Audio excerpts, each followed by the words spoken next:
FL Studio 21.1 just dropped and we've got a bunch of new features, over 300 bug fixes, as well as a new plugin. Before we get into it, be sure to leave a like and a comment if you guys want more updates on this, and if you guys want a bunch of monthly exclusive loops, as well as every single FLP from our tutorials, check down below on how to become a member. So starting off, if you guys have ever struggled with chords or melodies or anything music theory related, FL Studio's got you covered with their new snap to scale feature. And to find this feature, you need to go under the piano roll menu and then under view and scale highlighting. As you can see, you've got a massive variety of scales to choose from, and as soon as you choose your scale and you move all your notes up and down, as you can see, moving it around doesn't bump it up or down a semitone. It actually snaps to the scale that you chose, and this is just insanely helpful in so many ways. The sad part for some people is it's going to be really easy to just make chord progressions now, and even just take someone's MIDI and throw it into your chord progression without like any effort, because you can theoretically take, for example, a F major MIDI and then just throw it into a D minor MIDI, use the snap to scale feature, and then you're done. But I am all for the user-friendly experience when it comes to FL, so I love seeing new features like this, and me being a complete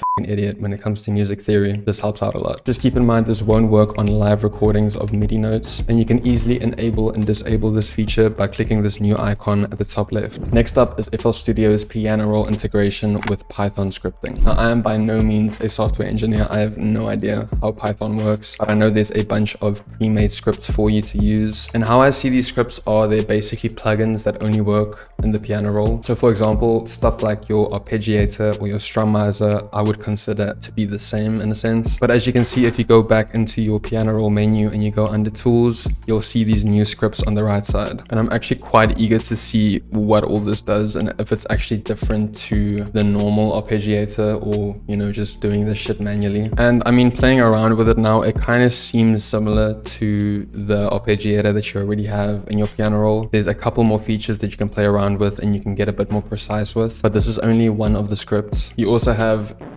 Euclidean, and I actually have no idea what this does. It just pops a bunch of random MIDI notes below my chord progression, and I can just add to it.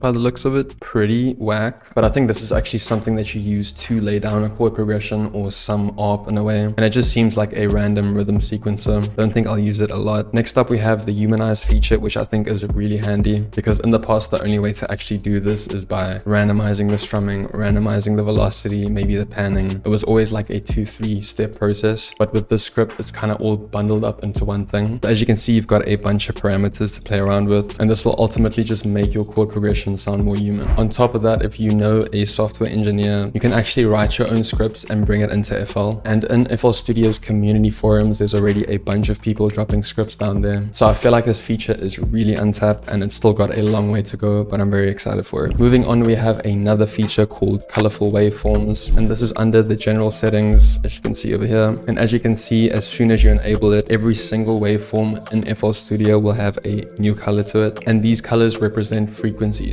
Your high frequencies will be a bluish color, your mid frequencies will be yellow, and the low frequencies are like red magenta. I don't really see a lot of use for this. The only example they showed in the demo was that you can identify a rapper or singer's S's or T's, which I guess is helpful, but like you can just hear it as well. So I don't really see exactly what the point in this is, but still pretty cool, I guess. And next up, we have a new effects plugin. The name of the new plugin is Hyperchorus, and you guessed it, it's a new chorus plugin, but the guy in the demo video kind of hyped this up as a super wide chorus, which is kind of dope because I feel this is one chorus plugin that FL was lacking. Since we already have a normal chorus and a vintage chorus that gives you that old sound, this was just kind of the obvious next step to take.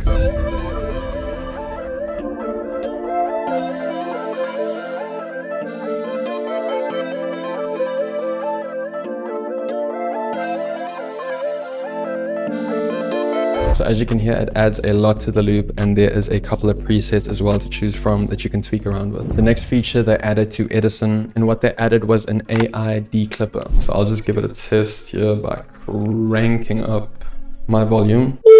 That was probably so fucking loud. So as you can see, I've got my audio take that's clipped, and then you just go to this brush icon, and then under here you enable the declipper.